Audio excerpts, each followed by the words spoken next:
Dans le Londres pluvieux de l'époque victorienne, les ombres se mêlent aux lueurs des réverbères, et le silence des bibliothèques cache parfois des secrets plus lourds que des cris. Vous qui m'écoutez, d'où êtes-vous, en cet instant?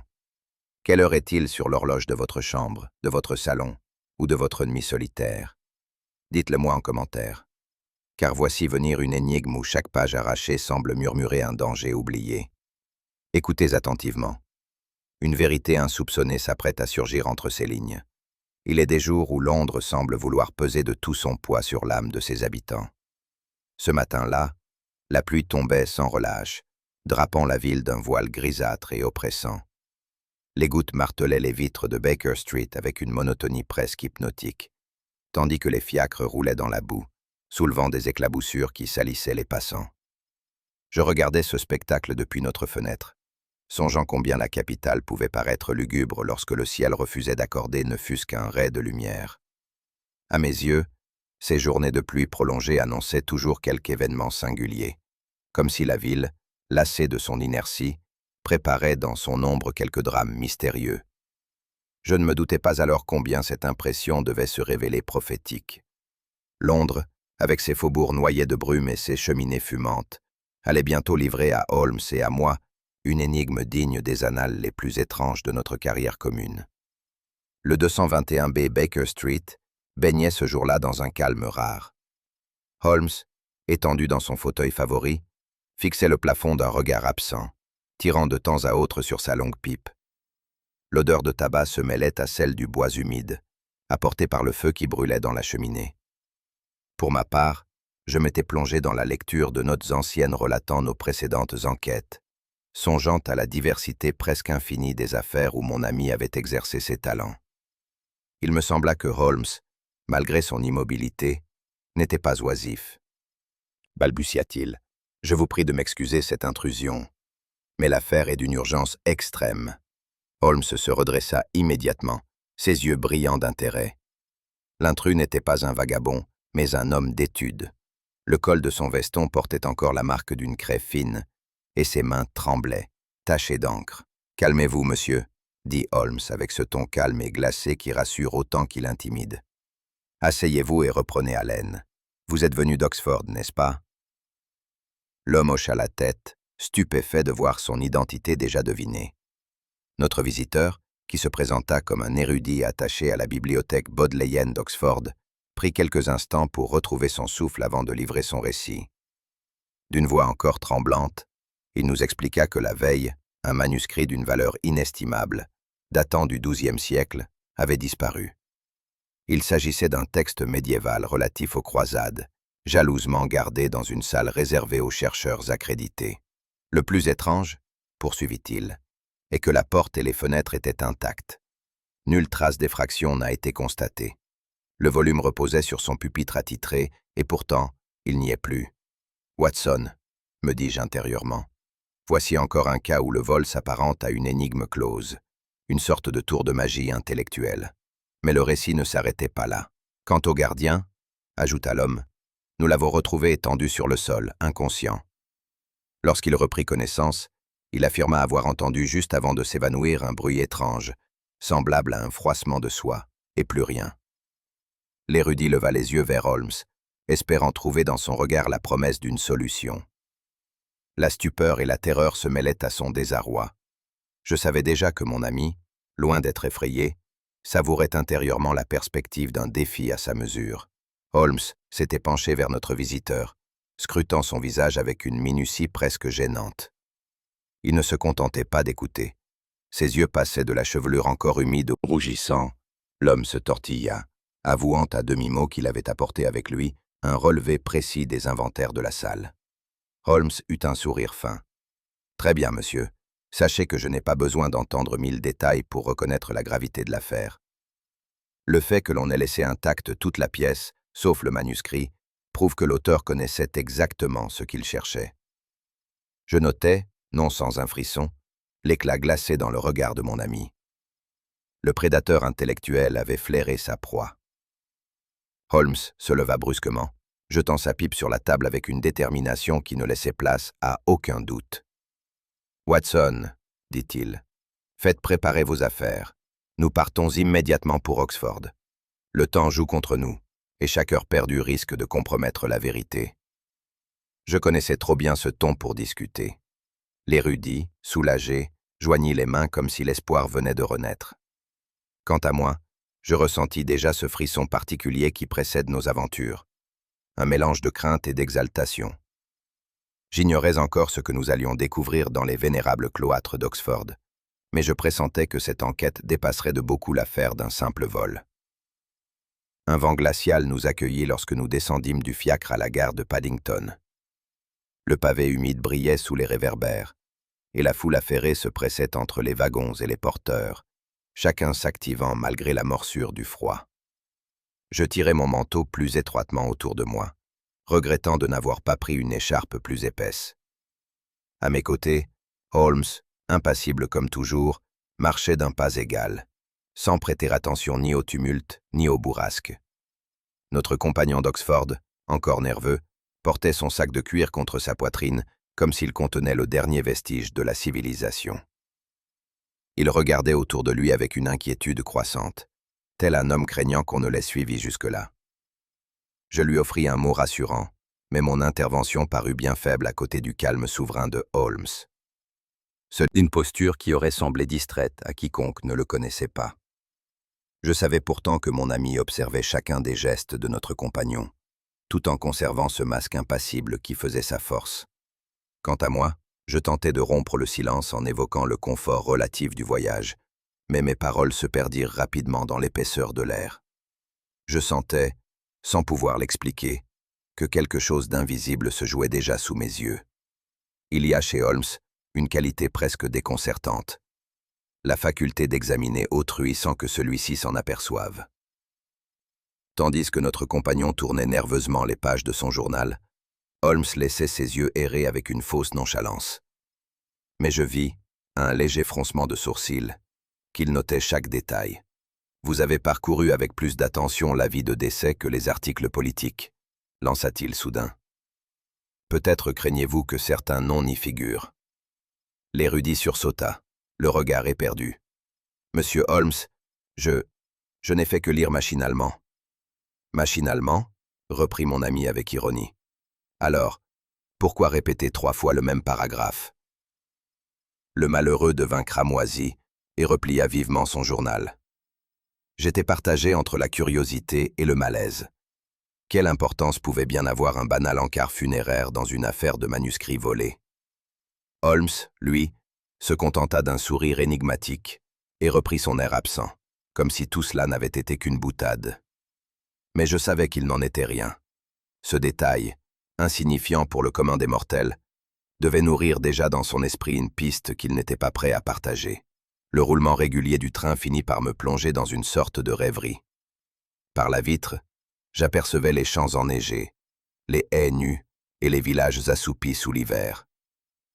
La campagne anglaise, dans sa nudité hivernale, me parut alors solennelle, presque prophétique. Chaque clocher qui perçait la brume évoquait à mes yeux un avertissement silencieux, comme si nous avancions vers un secret enfoui depuis des siècles. Je songeais aux nombreux mystères que Holmes et moi avions affrontés ensemble, et je ne pus m'empêcher de pressentir que celui-ci se distinguerait par son ampleur. Était-ce la nervosité de notre compagnon, l'éclat particulier dans l'œil de Holmes, ou l'écho du récit du manuscrit disparu? Toujours est-il qu'un frisson me parcourut l'échine. Je ne savais encore que trop bien que dans les affaires où l'histoire et la vérité s'entremêlent, le danger se tapit souvent à l'endroit le plus inattendu. Le train ralentit bientôt, et à travers la brume matinale apparurent les silhouettes élancées d'Oxford. Les clochers gothiques, semblables à des sentinelles de pierre, dominaient la ville avec une majesté sereine. L'air studieux qui émanait de cette cité de savoir m'impressionna aussitôt. Chaque mur semblait chargé de mémoire. Chaque fenêtre abritait l'écho d'une pensée ancienne. Notre érudit se redressa, comme galvanisé par la vue de sa ville. Mais son regard restait inquiet, presque coupable. Quant à Holmes, il plissa légèrement les yeux, comme pour mesurer l'ampleur du terrain qu'il allait devoir explorer. Je sentis en lui cette tension contenue, signe infaillible que le mystère, loin de l'ébranler, éveillait en lui une ardeur d'autant plus vive. Je ne pouvais me défendre d'une admiration sincère pour cette ville que je découvrais encore. Mais je savais que notre visite n'avait rien de touristique. Oxford n'allait pas nous offrir la paix d'un cloître, mais bien le théâtre d'une énigme des plus troublantes. Alors que le train entrait en gare, Holmes rompit enfin son silence, d'une voix calme mais vibrante d'ironie. « Watson, dit-il, il est des bibliothèques où les livres se défendent mieux que des forteresses.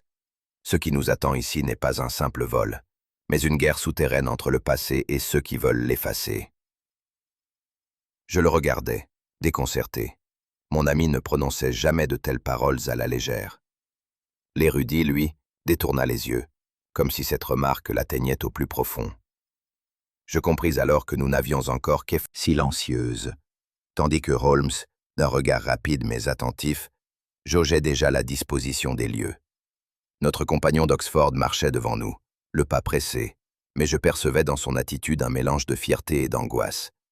Fierté d'introduire Holmes dans ce temple du savoir, angoisse de l'y convier à cause du scandale qui s'y était produit. Tout, dans cet instant, semblait présager une révélation capitale.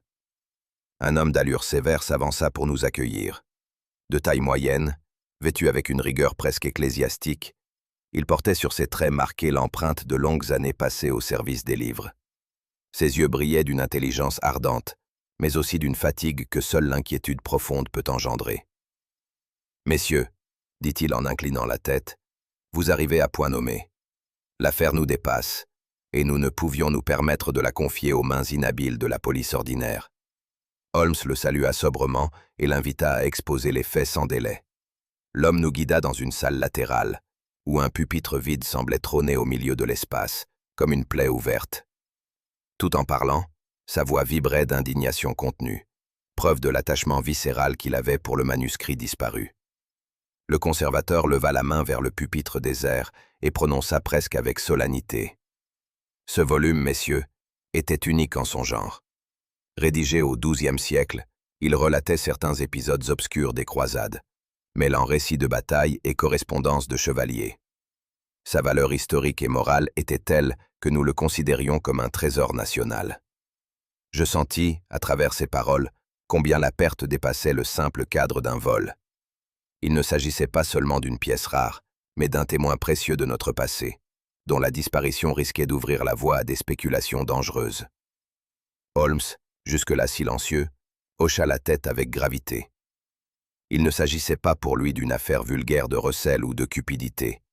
Il devinait déjà que derrière l'absence de ce manuscrit se cachait une intention bien plus calculée. « Voilà qui est instructif, » dit-il en se redressant.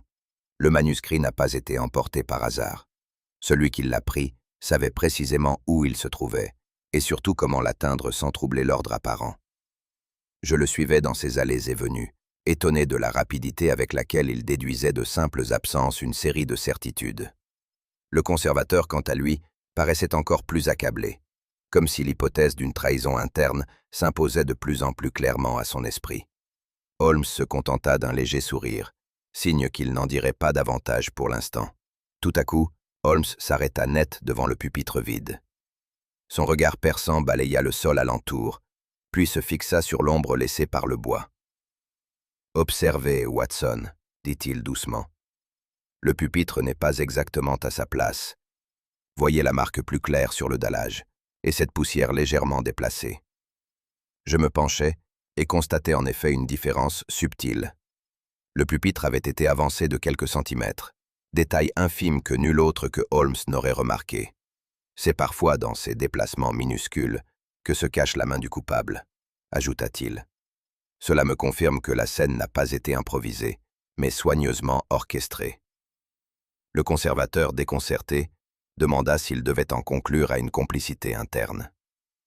Holmes se contenta d'un geste énigmatique, comme s'il ne souhaitait pas encore révéler toute l'étendue de ses soupçons.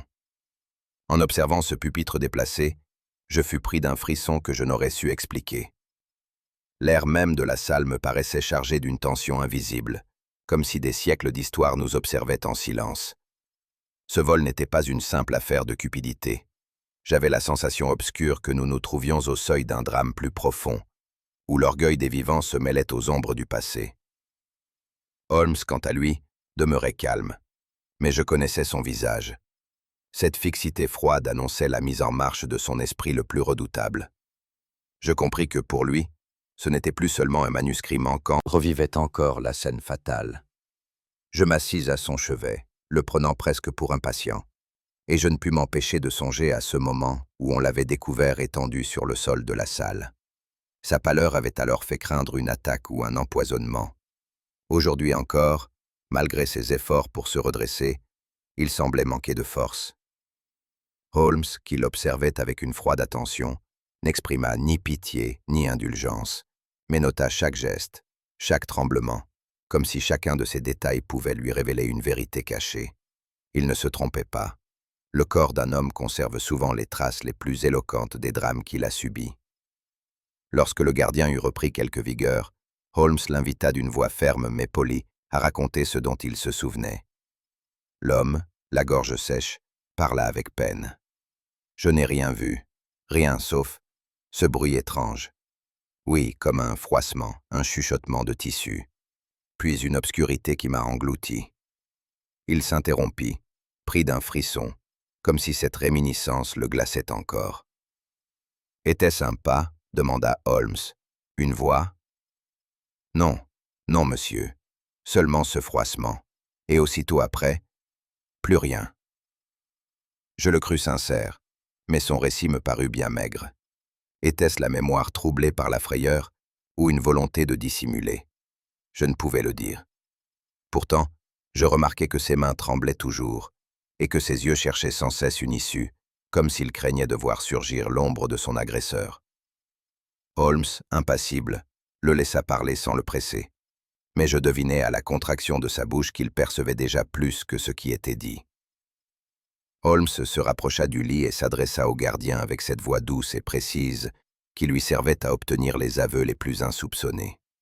« À quelle heure avez-vous entendu ce bruit ?»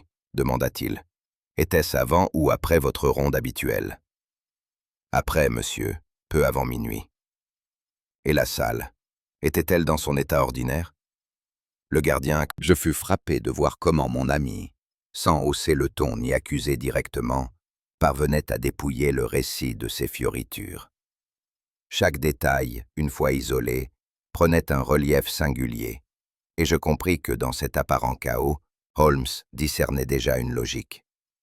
Alors que le gardien s'essuyait le front avec un mouchoir, Holmes s'approcha et saisit délicatement le col de sa veste. « Voilà qui est intéressant, » murmura-t-il. « Watson, observez donc. » Je me penchai et aperçus, à ma grande surprise, une fine poussière blanchâtre incrustée dans le tissu. Au premier coup d'œil, elle aurait pu passer pour une trace de craie ou de poussière ordinaire. Mais Holmes, qui porta l'échantillon à ses lèvres puis à son nez, eut un sourire satisfait. « Ce n'est pas de la poussière, mais une poudre soporifique, » dit-il. « Une préparation subtile, assez commune dans certains cercles orientaux, mais rare ici. » Je demeurai confondu. Le gardien jura ne rien savoir de cette substance, mais Holmes lui imposa le silence d'un simple geste. « Cela suffit. Vous n'êtes pas coupable, mais un instrument. Reste à savoir entre quelles mains. » Ces mots, prononcés avec une assurance glaciale, laissèrent dans la chambre une tension palpable. Holmes se détourna du lit et se mit à arpenter la pièce, les mains croisées derrière le dos. « Réfléchissons, Watson. Qu'est-ce qui est plus difficile? Entrer par effraction dans un lieu surveillé ou s'y introduire avec l'assurance d'un habitué? Vous voulez dire, un familier de la bibliothèque, risquai-je. Il hocha la tête. Précisément. Le coupable connaissait l'emplacement exact du manuscrit, savait éviter les pièges grossiers et disposait du temps nécessaire pour neutraliser le gardien. Cela ne peut être l'œuvre d'un intrus étranger. Le conservateur qui nous avait rejoints pâlit à cette suggestion. L'idée qu'un membre de son personnel, ou même un chercheur de confiance, ait pu commettre cette trahison le frappait comme un coup mortel. Holmes, implacable, conclut « Ce n'est pas un voleur hors être honnête. » Ces mots me glacèrent. Je compris qu'à partir de ce moment, nous n'avions plus affaire à une simple enquête sur un manuscrit disparu, mais à une partie subtile, où l'adversaire avait déjà pris une avance redoutable. Lorsque nous fûmes introduits dans la salle où attendaient les principaux érudits d'Oxford, je sentis immédiatement le poids d'une atmosphère oppressante. Chacun de ces hommes, jadis habitués à la tranquillité studieuse des bibliothèques, se tenait raide, le visage fermé, comme si une invisible main pesait sur leurs épaules. Les regards s'échangeaient, prudents, soupçonneux. La moindre parole semblait mesurée pour ne pas éveiller de soupçons. Holmes, imperturbable, parcourait la pièce de son regard perçant. Son attitude glaciale contrastait avec l'agitation nerveuse des autres. Tandis que je cherchais à dissimuler ma propre gêne, je compris que tous se savaient menacés. Chacun pouvait être le prochain à subir l'œil inquisiteur du détective. Je fus frappé par l'étrange silence qui régnait. Ici, point de discussion passionnée sur des textes anciens, mais un mutisme lourd, chargé de défiance. Holmes, croisant mes yeux, esquissa ce demi-sourire qui signifiait qu'il percevait déjà dans cette tension collective un fil qu'il lui suffirait de tirer. Je savais que son premier choix de cible serait décisif, et qu'il allait bientôt s'attaquer aux plus vulnérables des présents. Holmes fixa son attention sur un homme de haute stature, au front large, mais aux yeux assombris d'une expression perpétuelle de rancune. C'était le professeur Harland, dont la réputation en matière de manuscrits médiévaux n'avait d'égal que sa jalousie notoire envers ceux qui approchaient des volumes qu'il convoitait. « Professeur, » dit Holmes d'une voix calme, « je crois savoir que vous aviez récemment manifesté un vif intérêt pour le manuscrit disparu. » Un frisson parcourut l'assemblée. Harland se raidit et répliqua d'un ton sec. « Mon intérêt est celui de la science, monsieur, et je n'ai rien à cacher. » Mais je remarquai, comme Holmes sans doute, que ses mains... Holmes, impassible, laissa le silence se prolonger, observant l'effet de ses paroles. Il savait qu'un savant rongé de jalousie pouvait être conduit à franchir des limites que sa dignité interdisait d'avouer. « Où étiez-vous, professeur, la nuit du vol ?» demanda Holmes, d'une voix qui n'admettait pas l'esquive. Harland, hésitant, déclara qu'il s'était retiré tôt dans ses appartements et avait travaillé à des notes jusqu'à une heure avancée. Mais, pressé de préciser, il avoua qu'aucun témoin ne pouvait confirmer ses dires. Pas de domestique éveillé, pas de collègue rencontré dans les couloirs, seulement sa parole et ses propres papiers comme preuve. Holmes hocha lentement la tête.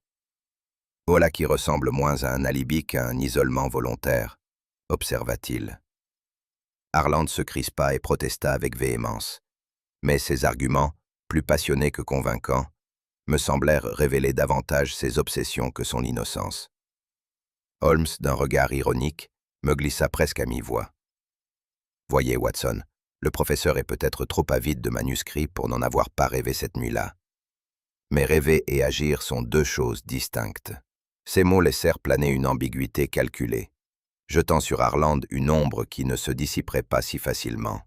Après avoir éprouvé le professeur Harland, Holmes tourna son attention vers une jeune femme à la silhouette fine, assise légèrement en retrait.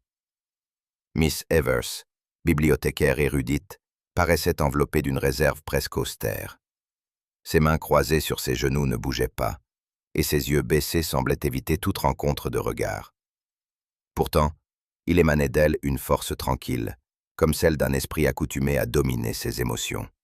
« Vous devez connaître mieux que quiconque les habitudes de cette salle, » dit Holmes, la voix égale. « Pouvez-vous nous éclairer ?» Miss Evers leva enfin les yeux, révélant un éclat singulier, mélange de défi et de retenue. Sa réponse fut mesurée, polie, mais d'une prudence excessive. « Voyez-vous, Watson, » murmura Holmes. « Il y a des vérités qu'on tait moins par peur du châtiment que par désir de protection. Notre bibliothécaire redoute sans doute que certains noms ne soient associés à ce manuscrit disparu. » Je compris alors que ce silence, loin d'être simple réserve, pouvait cacher un danger réel, peut-être même un mobile. Je perçus aussi que Holmes, s'il ne l'accusait pas encore, avait déjà classé Miss Evers parmi les figures clés de l'énigme. Vint le tour de Sir Reginald, personnage imposant, vêtu avec une élégance tapageuse qui contrastait avec la sobriété des universitaires. Mondain accompli, il affectait une bonhomie généreuse, rappelant ses dons répétés aux bibliothèques et ses mécénats prestigieux. Mais ses yeux, d'un bleu dur, brillait d'une avidité qui trahissait un goût immodéré pour la possession des objets rares. « Sir Reginald, dit Holmes avec une ironie polie, il me semble que vous avez montré un intérêt marqué pour ce manuscrit, que vous espériez sans doute voir orner votre collection privée. » Le mécène éclata de rire, mais le son manquait de sincérité. Il protesta de sa bonne foi, rappelant qu'il n'avait aucun besoin de recourir au vol puisqu'il achetait déjà à prix d'or ce qui lui plaisait. Pourtant, je remarquai que son regard, fuyant parfois vers le pupitre vide, se chargeait d'une lueur de convoitise difficile à masquer. Holmes, d'une voix ferme, reprit un à un les récits des 3 suspects. Chez Harland, il souligna les contradictions entre l'heure de sa retraite et celle de sa correspondance. Chez Miss Evers, il mit en lumière ses omissions calculées. Chez Sir Reginald, il releva l'absence de témoins pouvant confirmer sa présence au club qu'il prétendait fréquenter ce soir-là. Chaque mot de Holmes tombait comme un verdict, sans pourtant se transformer en accusation définitive. Il laissait volontairement ses failles ouvertes, comme des blessures à vif. Je compris qu'il semait déjà le doute, non pour condamner hâtivement, mais pour resserrer peu à peu l'étau. L'affaire avait déjà révélé sa singularité, mais je devinais que nous n'en étions encore qu'aux prémices. Holmes, d'un geste vif, m'intima de le suivre vers une section voisine, où il paraissait avoir repéré une anomalie. Holmes tira un volume massif d'un rayon, et je vis aussitôt son regard s'animer d'un éclat particulier. Il me montra, sur la reliure sombre, de légères empreintes digitales qui tranchaient nettement sur la poussière ancienne. « Voyez, Watson, dit-il, ces traces sont récentes. Elles appartiennent à une main fébrile, qui n'a pas pris soin de se protéger. » Je m'inclinai sur le volume, un ouvrage traitant de correspondances croisées entre chevaliers du XIIe siècle, donc très proche du manuscrit disparu par son sujet. Ce choix n'était pas fortuit. Le voleur n'a pas pris au hasard, poursuivit Holmes. Il cherchait une cohérence, un fil secret reliant ses textes. Il nota aussi que le livre avait été replacé de travers, comme si la hâte avait supplanté la prudence. À cet indice, il sourit froidement. Nous tenons là la preuve d'un esprit pressé, mais non pas désordonné. Chaque geste, même imparfait, révèle une intention claire. Holmes feuilleta rapidement le manuscrit, puis ralentit son mouvement. À une section centrale, il s'arrêta net et me tendit le livre. « Observez, Watson, une lacune. » Je vis, à l'endroit désigné, les restes irréguliers d'une page soigneusement arrachée. Le vide laissait une cicatrice béante dans l'ouvrage, comme une blessure. « Voilà un détail capital, dit Holmes. Ce n'est pas le volume entier qui importait, mais un passage bien précis. Je ressentis un trouble profond. L'idée que l'on pût mutiler de tels trésors pour s'emparer d'un fragment seulement me parut presque sacrilège. Holmes, lui, paraissait ragaillardi par la confirmation de sa théorie. Peu après, le conservateur nous remit une feuille, retrouvée près du pupitre. Holmes l'examina avec soin, l'élevant sous la lumière. J'aperçus alors, tracé à l'encre pâlie, un croquis grossier. Une sorte de... L'auteur de cette infamie cherchait une information précise, un secret enfoui dans ces pages. Il se mit à marcher de long en large, ses mains jointes derrière le dos. Le plan retrouvé, la page arrachée, les empreintes récentes, tout cela converge vers une intention unique. Nous n'avons pas affaire à un collectionneur cupide, mais à quelqu'un qui poursuit un but défini, peut-être même une vérité dangereuse. Je l'écoutais, fasciné par la vivacité de son esprit. Chaque détail, que je n'aurais osé juger pertinent, devenait sous son analyse un maillon d'une chaîne invisible. Holmes s'arrêta, me fixant avec intensité. « Rappelez-vous ceci, mon cher ami. Un vol motivé par l'avidité se trahit toujours par son excès. Celui-ci, au contraire, révèle une précision chirurgicale. Voilà qui est infiniment plus inquiétant. » Je demeurai longtemps silencieux, contemplant mon compagnon dont l'intellect semblait planer au-dessus de nous. Son regard perçait l'ombre, là où le mien ne voyait qu'un chaos de faits discordants. Je songeais alors que nous ne tenions pas simplement la piste d'un manuscrit mutilé, mais le fil d'une intrigue dont la profondeur dépassait notre entendement immédiat. L'ardeur de Holmes me captivait. et je ne pus m'empêcher d'admirer sa lucidité presque surnaturelle. Pourtant, un frisson parcourut mon échine. Si ce plan cachait un secret, quel péril recelait-il pour celui qui tenterait de le mettre au jour? À mesure que le jour s'effaçait, la cité universitaire d'Oxford s'enveloppait d'une solennité mystérieuse. Les pierres séculaires des cloîtres, refroidies par l'humidité nocturne, exhalaient une odeur de mousse et de poussière. Les arcs gothiques, baignés d'une lueur indécise, projetaient des ombres allongées qui semblaient se mouvoir d'elles-mêmes. Holmes, qui marchait à mes côtés, gardait le silence, les mains dans les poches et le regard attentif. Je connaissais assez son humeur pour deviner qu'il avait pressenti un mouvement imminent dans l'affaire. De mon côté, je ne pouvais... L'écho se fit soudain plus net, résonnant contre les voûtes comme un battement précipité. Ce n'était plus l'allure mesurée d'un promeneur nocturne, mais la fuite rapide d'une créature poursuivie ou coupable. Mon cœur bondit dans ma poitrine, et je sentis l'adrénaline m'envahir. Holmes, déjà en mouvement, lança à mi-voix. « Vite, Watson, nous tenons notre proie. » Nous nous engageâmes à grandes enjambées sous les arcades sombres, guidés par le martèlement des pas qui résonnaient devant nous. Les couloirs étroits, aux voûtes anciennes, rendaient la poursuite haletante. Chaque détour semblait nous rapprocher, et pourtant, l'ombre qui fuyait gardait toujours une longueur d'avance. Je crus distinguer une respiration haletante, amplifiée par la pierre, et mon imagination s'enflamma. Qui donc se dissimulait dans ces ténèbres? Était-ce le voleur du manuscrit ou quelque complice invisible? Holmes accéléra encore, et je compris que nous approchions du moment décisif où l'ombre serait forcée de se révéler. Au détour d'une arche, Holmes s'arrêta brusquement et me désigna du doigt une forme fuyante. Sous le clair-obscur, je distinguai une silhouette encapuchonnée, drapée dans une cape sombre, qui glissait avec l'agilité d'un spectre. Elle se retourna brièvement, et je crus apercevoir deux yeux étincelants avant qu'elle ne s'élance de nouveau. « Voilà notre homme !» lança Holmes, la voix vibrante. La poursuite reprit avec plus de vigueur encore. L'inconnu, connaissant manifestement le dédale des cloîtres, empruntait les passages les plus étroits, comme pour nous semer. Mais dans sa précipitation, il laissa échapper un objet qui tinta contre les dalles avant de rouler à nos pieds. Holmes se baissa vivement et ramassa ce qui s'avéra être une clé ancienne, lourde et ouvragée, portant l'inscription « Magdalen Hall ». Il me la montra avec un sourire froid. Même les ombres, Watson, laissent parfois tomber les clés de leurs secrets. La silhouette, cependant, avait déjà disparu dans la profondeur des corridors, ne laissant derrière elle que ce mystère. L'ombre lui échappa toujours d'un souffle. Mon esprit, partagé entre la peur et l'excitation, me rappelait que nous étions seuls dans ce labyrinthe de pierres, face à un adversaire dont nous ignorions tout, sinon sa témérité. Au détour d'une galerie étroite, l'homme encapuchonné atteignit une porte basse qu'il franchit avec une promptitude déconcertante. Lorsque nous parvâmes à son seuil, la lourde planche claqua violemment, et le bruit d'un verrou actionné résonna dans l'obscurité. Holmes s'élança contre le battant, mais le bois ancien résista avec une fermeté obstinée. Il se recula d'un pas, l'œil brillant d'une colère froide. « Il nous a glissé entre les doigts, Watson, mais ce jeu n'est pas terminé. » Je demeurai haletant, accablé par une frustration cuisante.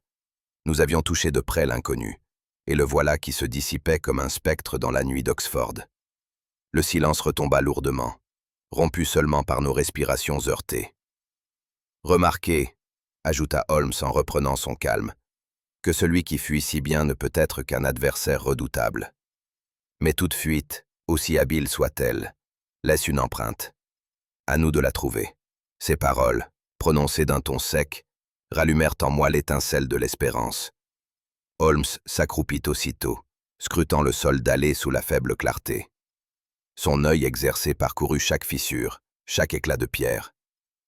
Soudain, il poussa une exclamation de satisfaction et ramassa un objet lourd qui luisait faiblement. C'était une clé massive, au métal usé par le temps, mais encore solide. L'anneau portait gravé une inscription nette. Magdalen Hall. Holmes la souleva avec gravité, l'observant comme un trophée arraché à l'ennemi. « Voici, mon cher Watson, la rançon de sa précipitation. Il s'est enfui, mais il a laissé derrière lui l'outil même de son secret. Cette clé est plus éloquente que n'importe quel aveu. Je l'examinais avec une curiosité mêlée d'appréhension. Que pouvait bien dissimuler Magdalen Hall? Et quel rapport celui... Ce fut dans la matinée suivante que l'on vit paraître, au détour de la salle de lecture, la silhouette nerveuse de l'inspecteur Lestrade. Son pas vif résonnait sur le dallage, et son visage exprimait déjà une assurance obstinée. Je reconnus aussitôt cette ardeur trop prompte qui le caractérisait. Il entrait toujours sur une scène d'enquête comme un général persuadé d'avoir remporté la victoire avant d'avoir livré bataille. Il salua à peine Holmes et moi, puis, sans attendre d'introduction, annonça qu'il avait déjà formé sa conviction. Son ton, mêlant autorité et impatience, contrastait violemment avec l'atmosphère studieuse des lieux. Je vis Holmes se redresser légèrement dans son fauteuil, les lèvres contractées dans un sourire à peine perceptible, signe certain qu'il se préparait à une confrontation où il tirerait plus de plaisir à contredire Lestrade qu'à l'approuver. Sans préambule, Lestrade exposa sa théorie. Selon lui, tout était clair. Le gardien, retrouvé évanoui, avait feint son malaise pour dissimuler son forfait. Le vol, soutenait-il, ne pouvait être l'œuvre que d'un homme ayant libre accès au lieu et connaissant les habitudes de la maison. Le gardien, par sa fonction, répondait parfaitement à ce profil. « Vous voyez, Holmes, déclara-t-il avec emphase, nous n'avons pas besoin d'aller chercher midi à 14 heures. Ce misérable a monté sa mise en scène, et il suffira de le soumettre à un interrogatoire serré pour qu'il passe aux aveux. Je demeurais stupéfait devant tant de hâte. Le gardien m'était apparu sincèrement éprouvé par son épreuve, et je ne pouvais admettre qu'il eût simulé son état avec tant de vraisemblance. Holmes, quant à lui, ne dit rien d'abord, se contentant de caresser pensivement son menton, comme un professeur indulgent face aux élucubrations d'un élève impatient.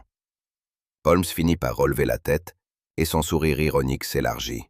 « Votre théorie, Lestrade, dit-il, a le mérite de la simplicité, mais hélas non celui de la vérité. » L'inspecteur fronça les sourcils, prêt à répliquer, mais Holmes se laissa pas démonter. « Vous compliquez toujours les choses, Holmes. La vérité est souvent plus simple qu'on ne croit. » La simplicité, répliqua Holmes d'un ton tranchant, n'est pas synonyme de légèreté intellectuelle. L'échange prit alors l'allure d'un duel verbal. Chaque objection de Lestrade était accueillie par une remarque ironique de Holmes, qui en soulignait les contradictions avec une précision chirurgicale. L'inspecteur s'obstinait à défendre son hypothèse, évoquant l'isolement du gardien, ses horaires suspects, sa proximité avec le manuscrit. Holmes, d'une voix calme mais acérée, renversait un à un ses arguments, rappelant les indices matériels que nul ne pouvait contester. Le ton, bien que courtois, avait la vivacité d'un duel d'escrime. Lestrade, irrité, voyait ses certitudes s'effriter, tandis que Holmes savourait visiblement l'occasion de démontrer sa supériorité. Je constatais que les témoins de la scène, le conservateur et quelques érudits, suivaient l'échange comme une joute savante. Enfin, Holmes conclut par une pointe mordante. « Continuez, si cela vous amuse, à accuser les innocents. Moi, je préfère démasquer le coupable. » Je ne pus retenir un sourire en assistant à cette confrontation. La supériorité intellectuelle de mon ami éclatait avec une évidence presque cruelle. Pourtant, je ne pouvais m'empêcher d'éprouver une certaine compassion pour Lestrade. Son opiniâtreté, si agaçante fût-elle, n'était que l'expression d'un orgueil blessé face à l'éclatante démonstration de Holmes. Je savais qu'au fond, l'inspecteur n'était pas dénué de mérite. Mais dans cette affaire, il avait choisi le chemin trop court, et Holmes l'avait ramené, non sans ironie, à la rigueur des faits. Rouge de dépit, Lestrade finit par ramasser son chapeau d'un geste sec. Il lança quelques paroles hâtives, prétendant qu'il ne se laissait pas duper par les subtilités de Holmes et qu'il poursuivrait son enquête à sa manière. Puis il quitta la salle, son pas résonnant avec une hâte qui trahissait son irritation. Holmes, resté seul maître des lieux, ce fut à la lueur tremblante de notre lampe que nous arrivâmes, guidés par la clé providentielle, devant une porte massive dissimulée au détour d'un couloir obscur de Magdalen Hall. Elle se dressait, colossale et muette, comme une sentinelle oubliée du temps. Le bois, noirci par les siècles, était cerclé de fer et portait encore des scellés craquelés, vestiges d'une interdiction ancienne. « Voyez, Watson, » murmura Holmes, L'homme qui fuyait savait exactement ce que cette clé ouvrait. Voilà qui change singulièrement la nature de notre affaire. Je ressentis un frisson, non de froid, mais d'appréhension. L'idée que tant de mystères fussent enfermés derrière ces battants me donnait le sentiment de franchir un seuil défendu. Holmes, imperturbable, fit jouer la clé dans sa main avec cette désinvolture qui l'affectait toujours dans les instants les plus graves. Le silence alentour était oppressant, comme si les murs eux-mêmes retenaient leur souffle. Je compris que nous nous apprêtions à découvrir une vérité soigneusement dissimulée, et qu'il n'y aurait plus de retour possible une fois cette porte franchie.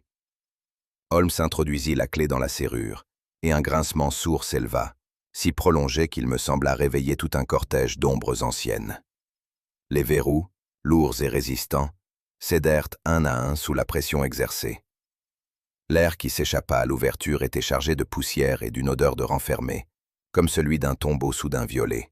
« Nous voilà aux confins de l'histoire », dit Holmes d'une voix presque ironique. « Prenez garde, Watson. Ce que nous allons trouver risque d'éclairer d'un jour nouveau des événements que beaucoup auraient préféré laisser dans l'ombre. » Je suivis mon compagnon, le cœur battant, alors que la porte s'ouvrait lentement. L'obscurité s'imposait derrière le seuil, épaisse et presque palpable. Nous levâmes notre lampe, qui projeta des lueurs incertaines sur des parois couvertes de poussière. Le silence, profond au point d'en être douloureux, me fit songer que nous pénétrions dans un sanctuaire profané. Holmes franchit d'ambassadeur, dossier politique brûlant. Je compris alors que cette salle abritait des pièces dont l'existence même devait être tenue secrète, car elle touchait à des affaires récentes et compromettantes. L'idée qu'un simple manuscrit médiéval eût conduit à ce repère d'archives interdites m'apparut vertigineuse. Holmes, penché sur un registre ouvert, nota d'un ton sec.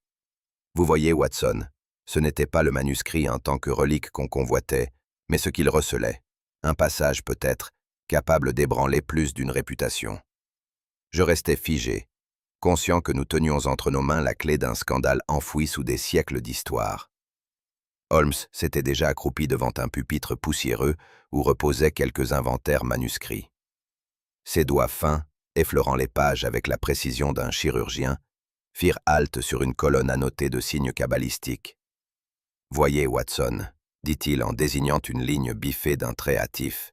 « Voici la référence du volume qui nous intéresse.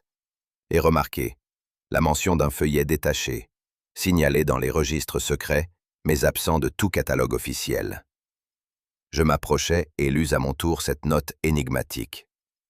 Il me parut invraisemblable qu'un document de la vénérable Bodleienne eût été l'objet d'un tel artifice d'occultation. Holmes, lui, semblait animé d'une ardeur intellectuelle croissante. Le voleur n'avait que faire du manuscrit entier. Il visait une cible précise, un passage unique, qu'il craignait de voir tomber entre des mains indiscrètes. Voilà pourquoi la mise en scène fut si soignée, et pourquoi notre mystérieuse silhouette n'a pas hésité à risquer sa liberté pour une seule page. Sa voix vibrait de satisfaction contenue. Pour ma part, je sentais déjà la gravité de ce que cette constatation pouvait impliquer.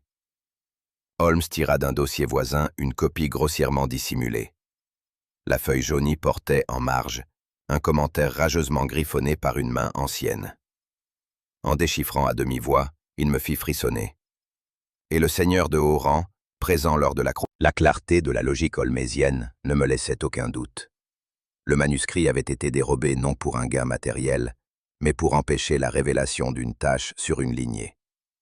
L'affaire prenait ainsi une dimension plus délicate encore, mêlant érudition et politique, mémoire médiévale et ambition moderne.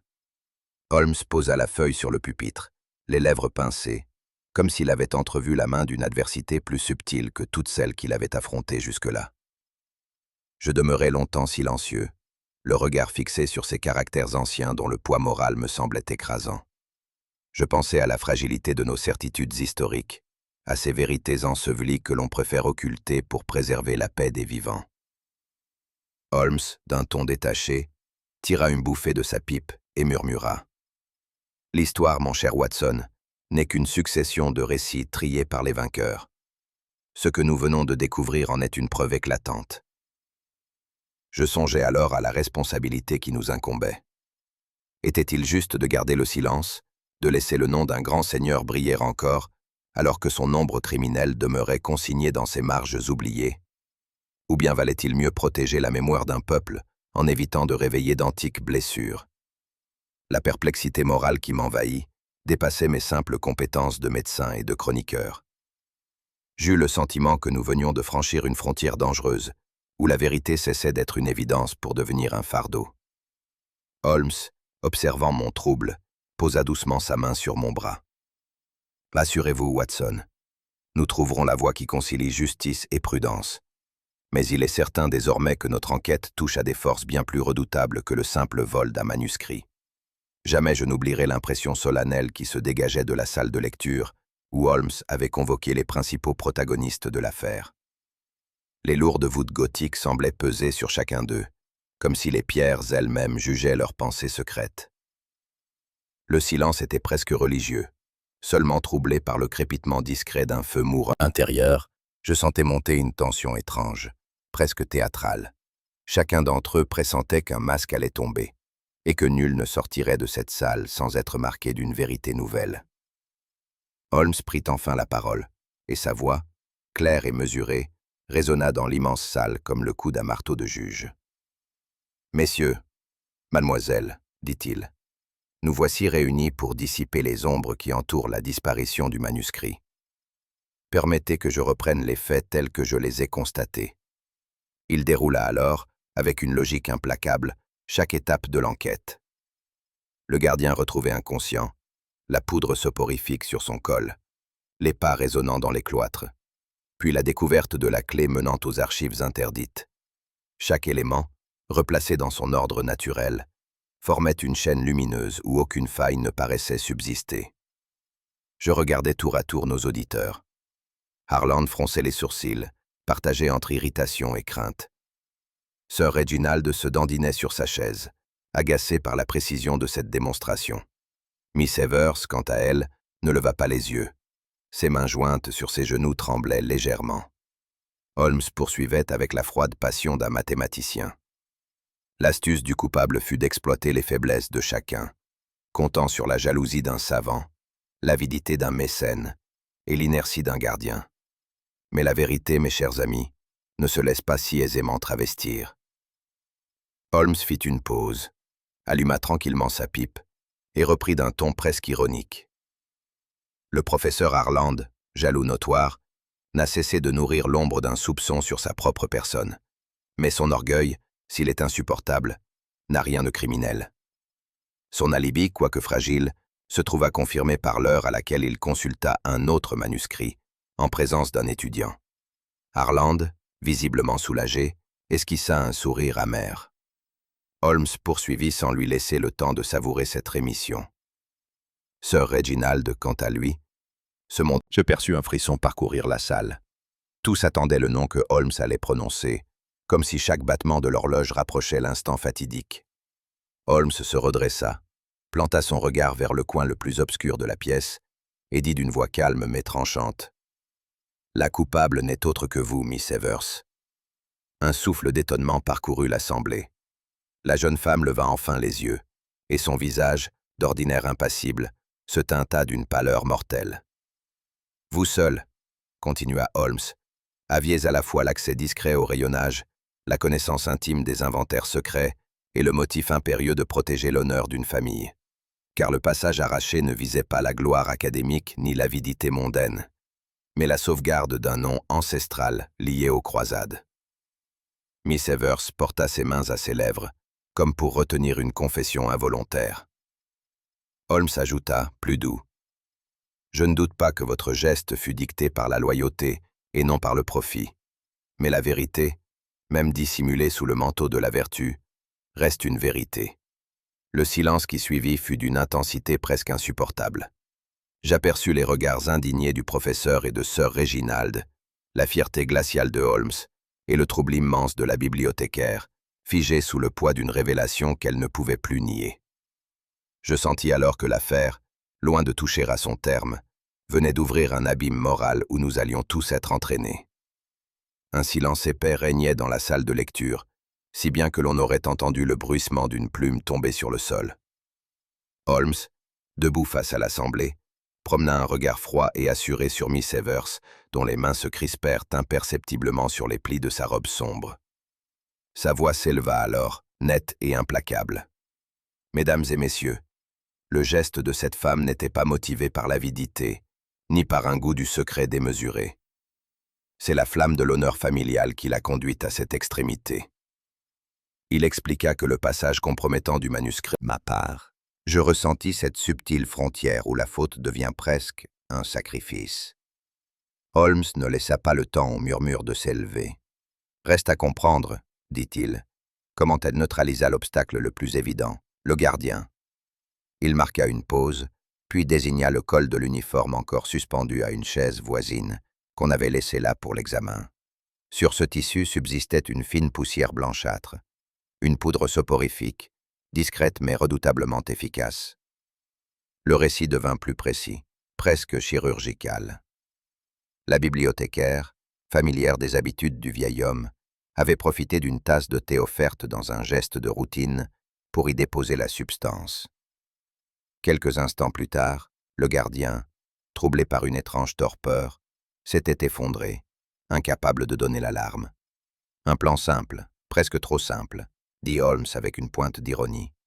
Mais parfois, c'est dans la simplicité que réside la perfection. Je notais dans son regard une nuance d'admiration technique, dépourvue toutefois de toute indulgence morale. Miss Evers, elle, s'était voilé le visage de ses mains, comme si l'aveu implicite de Holmes suffisait à l'accabler. La révélation souleva aussitôt une vague de réaction dans l'assemblée. Le professeur Harland, pâle et convulsif, s'exclama qu'il avait toujours soupçonné quelque perfidie, bien que ses paroles trahissent davantage son désir d'échapper aux soupçons que sa clairvoyance. Sir Reginald, quant à lui, poussa un soupir théâtral de soulagement, se drapant dans une dignité retrouvée, comme si l'éclat de son propre nom venait d'être sauvé. Mais ce furent les murmures étouffés des assistants anonymes, ces érudits restés en retrait, qui révélèrent le mieux l'impact de la scène. Certains parlaient d'indignité, d'autres de sacrifice noble. Je perçus même, dans quelques regards, une ombre de respect pour la détermination de Miss Evers à protéger coûte que coûte l'honneur de son sang. Holmes, imperturbable, croisa les bras et observa les vides. Il s'ensuivit un silence d'une intensité presque insupportable, semblable au vide sonore qui suit l'éclat d'un tonnerre. Tous les regards étaient braqués sur Miss Evers. Elle se tenait immobile, les traits figés dans une pâleur de marbre, ses lèvres tremblantes refusant d'articuler le moindre démenti. Je crus un instant qu'elle allait s'effondrer, mais une force intérieure la redressa soudain, et d'une voix étonnamment calme, elle déclara « Oui, c'est moi. » Ces trois mots résonnèrent dans l'air comme un glas discret. Il n'y eut ni cri ni éclat, seulement la stupeur d'une vérité enfin révélée. Le professeur Harland détourna la tête, Sir Reginald se crispa dans son fauteuil, et moi-même je sentis un frisson me parcourir. Ce n'était pas l'aveu d'une criminelle ordinaire, mais celui d'une âme qui portait un fardeau. Holmes, quant à lui, accueillit ces paroles avec une gravité exempte de triomphe. Ses yeux, pourtant, brillaient d'une clarté glaciale. Il venait de confirmer son intuition. Miss Evers, loin de nier, affrontait le jugement avec une dignité austère, comme si elle acceptait déjà la sentence de l'histoire. Et dans ce silence tendu, chacun comprit qu'un mystère plus profond encore allait surgir des lèvres de mon ami. Holmes rompit le mutisme, avançant d'un pas, les mains jointes derrière le dos. L'acte de Miss Evers, dit-il, n'avait pas pour objet la possession d'un trésor interdit. Elle ne convoitait pas le manuscrit dans son ensemble. Son dessein était plus ciblé, plus précis, et peut-être, à ses yeux, plus légitime. Un murmure parcourut l'assistance. Holmes poursuivit d'une voix ferme. Elle voulait effacer seulement un passage, celui qui compromettait son aïeul. Détruire une page n'est pas voler tout un livre, c'est mutiler sans s'approprier. Voilà la nuance. Miss Evers baissa la tête, comme si cette vérité intime, enfin mise à jour, lui ôtait la dernière protection. Elle murmura « Je n'ai jamais songé à m'enrichir ou à recherche l'avait conduit à retrouver l'ouvrage soigneusement dissimulé dans une armoire secondaire. Miss Evers, trop pressée par l'urgence, n'avait pas eu le temps d'exécuter pleinement son plan. Le livre, intact, reposait désormais entre les mains de celui qui, mieux que quiconque, savait percer les intentions dissimulées. Holmes posa l'ouvrage sur la table, caressant du regard la reliure séculaire. Cet objet appartient à Oxford, et à travers Oxford, à l'humanité tout entière. Sa mutilation aurait été un crime contre la mémoire des siècles. Ces paroles résonnèrent avec une solennité qui dépassait l'affaire présente. Je vis le conservateur-chef, jusque-là impassible, essuyer discrètement une larme d'émotion. Pour ma part, je fus gagné par un sentiment de respect mêlé de gratitude envers mon ami, dont la vigilance avait sauvé un trésor de la connaissance.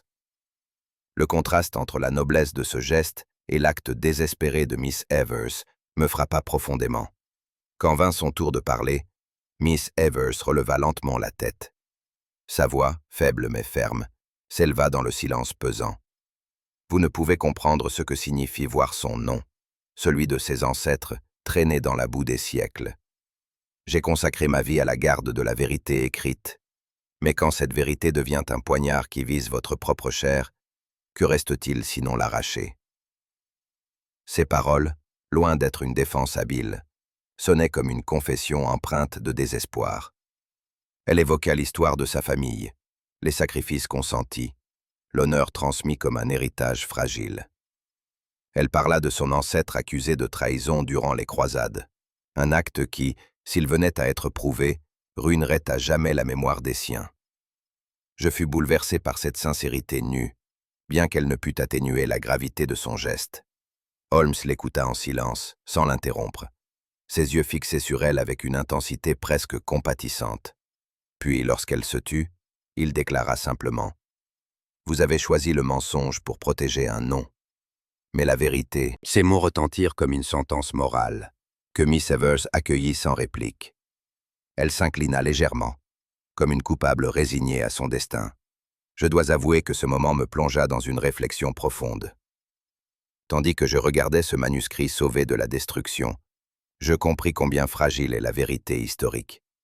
Il suffit d'une main tremblante pour l'effacer, d'un cœur passionné pour la falsifier, et d'un silence obstiné pour l'enterrer. L'humanité ne lit qu'une partie du passé, celle que le hasard ou la volonté des hommes a préservée. Je songeais à la phrase que Holmes m'avait un jour confiée. La vérité n'est pas toujours triomphante, Watson. Elle survit par miracle, non par justice.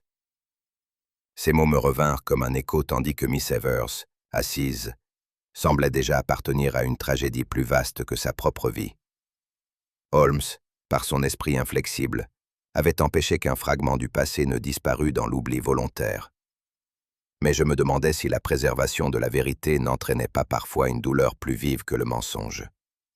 Dans le silence studieux de la bibliothèque, je sentis peser cette contradiction, comme une ombre insoluble que nul raisonnement ne saurait lever. Ainsi, je compris que mon ami, bien qu'il se targuât de n'être que le serviteur des faits, portait en réalité le poids d'un rôle bien plus grand, celui de gardien de la mémoire humaine. Le lendemain matin, nous quittâmes Oxford sous un ciel pâle, traversant ces rues encore endormies. La silhouette des collèges se découpait dans la brume, empreinte d'une majesté mélancolique. Je jetai un dernier regard vers la Bodléienne, où tant de secrets avaient failli sombrer dans l'oubli. Holmes, à mes côtés, demeurait silencieux, tirant de sa pipe des volutes lentes et régulières. Son esprit, je le savais, n'avait pas trouvé le repos. Il était déjà en quête de la prochaine énigme. Quant à moi, je ressentais une lourde inquiétude mêlée d'un étrange soulagement. L'affaire était close, mais la fragilité du passé m'avait laissé une impression étrange. Pourtant, en songeant au visage bouleversé que nous avions laissé derrière nous, je compris combien ce retour portait la marque d'une conclusion. Holmes, lui, n'exprimait aucun soulagement visible. Son esprit, je le savais, ne se laissait jamais enfermer par les murs d'un logis, si accueillant fût-il. Déjà, son regard se perdait dans une méditation que je pressentais plus vaste que le simple dénouement d'un vol de manuscrits. Holmes demeura longtemps silencieux, assis dans son fauteuil favori, les jambes croisées et les mains jointes devant son visage. Il ne se décida à rompre ce mutisme que par les volutes de fumée qui s'élevaient lentement de sa pipe. Chaque bouffée semblait marquer une étape de sa réflexion intérieure. Je l'observais, fasciné par cette capacité qu'il avait de se recueillir dans une concentration que rien ne paraissait troubler. « Le feu du foyer, Watson, » dit-il enfin, « n'est pas moins mystérieux que l'ombre des cloîtres d'Oxford. Il consume, éclaire, réchauffe, mais ne révèle qu'une partie de ce qu'il touche. Sa voix calme et grave contrastait avec le tumulte des jours passés. Je compris qu'il s'apprêtait à livrer une pensée plus profonde que le simple résumé d'une affaire résolue. Je n'osais l'interrompre, conscient que ses instants de recueillement étaient aussi précieux que ses plus éclatantes déductions. Holmes, tout en tirant une nouvelle bouffée, laissa s'échapper un nuage qui se dissipa lentement dans l'air de Baker Street, comme s'il s'agissait de la métaphore même de la vérité, fugitive, insaisissable, mais toujours présente pour qui sait l'observer. « Voyez-vous, Watson, » reprit-il, « le passé est semblable à une bibliothèque infinie. Ses rayons se perdent dans l'obscurité, et nous ne pouvons en consulter qu'une infime partie. Chaque volume que nous ouvrons éclaire une parcelle du chemin, mais la plupart demeurent fermés, poussiéreux ou perdus dans les profondeurs de l'oubli. » Je restai frappé par la force de cette image. Holmes poursuivit. « L'affaire d'Oxford nous l'a montré. Un seul feuillet, arraché à son contexte, peut altérer l'équilibre d'une mémoire séculaire. Ce que nous croyons savoir n'est peut-être qu'une illusion, façonnée par ce qui a survécu au temps. » Il se leva, fit quelques pas dans la pièce et reprit plus vivement. « Quelle vanité que de croire l'histoire complète, Watson. Nous ne tenons dans nos mains que quelques fragments choisis, parfois au hasard, parfois par intérêt. Le reste dort, ou a disparu sous les flammes et la négligence des siècles. » Ces paroles me troublèrent.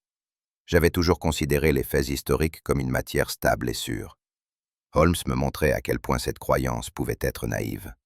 Son regard, alors, se tourna vers la fenêtre. Il contemplait la nuit londonienne comme s'il y voyait défiler les ombres des siècles passés. Holmes reprit place dans son fauteuil et, après un long silence, déclara d'une voix solennelle.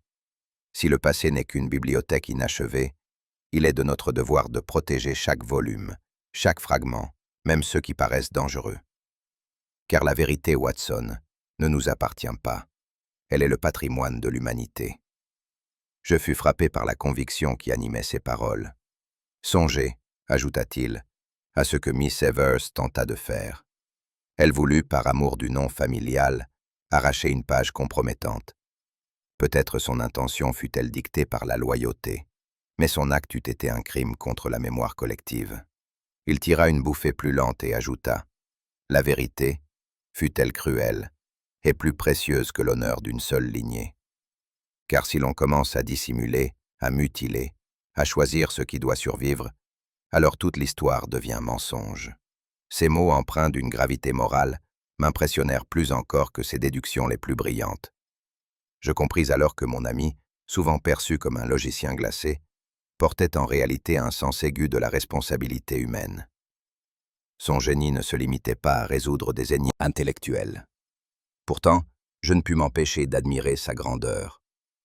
Derrière son ironie tranchante, son goût pour les détails et son insensibilité apparente, se cachait une vision du monde d'une ampleur bouleversante. Holmes n'était pas seulement le détective de Baker Street. Il était, sans le vouloir, le gardien des vérités que d'autres auraient détruites. Je terminais cette soirée plongée dans une mélancolie douce. Tandis que la fumée de sa pipe flottait encore dans la pièce, je songeais que mon rôle n'était pas seulement de l'accompagner dans ses enquêtes, mais de témoigner, pour la postérité, de la flamme de son esprit. Car si l'humanité oublie vite, mes récits, eux, préserveront une trace, fragile certes, mais fidèle, de l'homme qui, plus que tout autre, sut défendre la vérité contre les ténèbres de l'oubli. Il demeure dans mon esprit l'écho d'un silence plus lourd que tous les aveux, comme si les pierres mêmes d'Oxford avaient retenu leur souffle.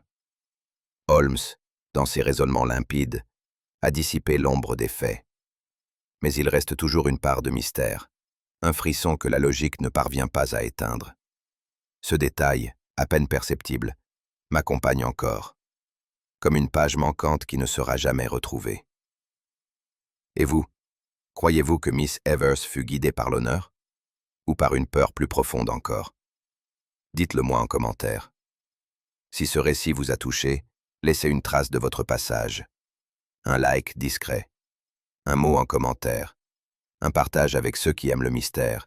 Et pourquoi pas un abonnement. Pour être présent à nos prochains voyages au cœur de l'énigme.